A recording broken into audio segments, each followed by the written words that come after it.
ورحمة الله وبركاته. النهاردة ان شاء الله هنعمل مع بعض كيك بس تحفة. انسي كل طرق الكيك اللي انت جربتيها قبل كده وركزي معايا في الطريقة دي. هنقول بسم الله الرحمن الرحيم. اول حاجة كل العيار اللي انا عايرت بيه بالكوباية دي، اللي هي الكوباية اللي بتشيل 250 مللي من السوائل. اول حاجة كوباية الا ربع زي ما انتم شايفين كده من الزيت عند الايد بتاعتها اهي. معانا كوباية ونص من السكر، وبيضتين 2 بس، وكيس بيكنج باودر وفانيليا، وهيبقى معانا ذره ملح،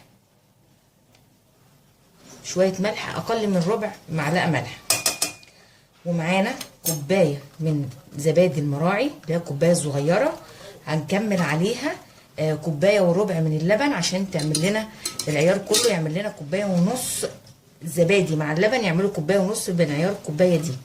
ومعانا معلقه صغيره من الخل. هنقول بسم الله. نحط معلقه صغيره من الخل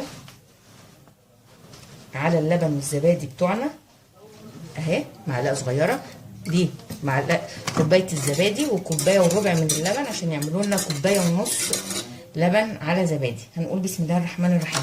موضوع سهل جدا وبسيط. اول حاجه هنحط اللبن والزبادي في الحله، نقول بسم الله، وهنحط معاهم السكر، كوبايه ونص من السكر، ومعاهم كوبايه الا ربع من الزيت، ومعاهم ربع معلقه الملح او اقل من ربع المعلقه بشويه، ومعانا الفانيليا. ممكن تحطي كيسين فانيليا لو عندك اكياس، والبيضتين بتوعي هتضربي في الخلاط. هتحطي كل دولت في الخلاط وتضربيهم. انا هضرب بالمضرب بس كده، هضربهم كلهم بقى بالمضرب وبعد كده نشوف هنعمل ايه. مولعه الفرن بتاعي عشان يسخن.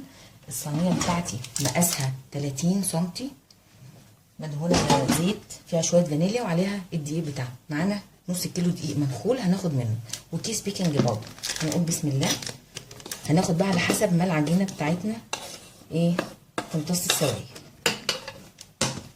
هنضربها بالمضرب. اقل من النص كيلو دقيق.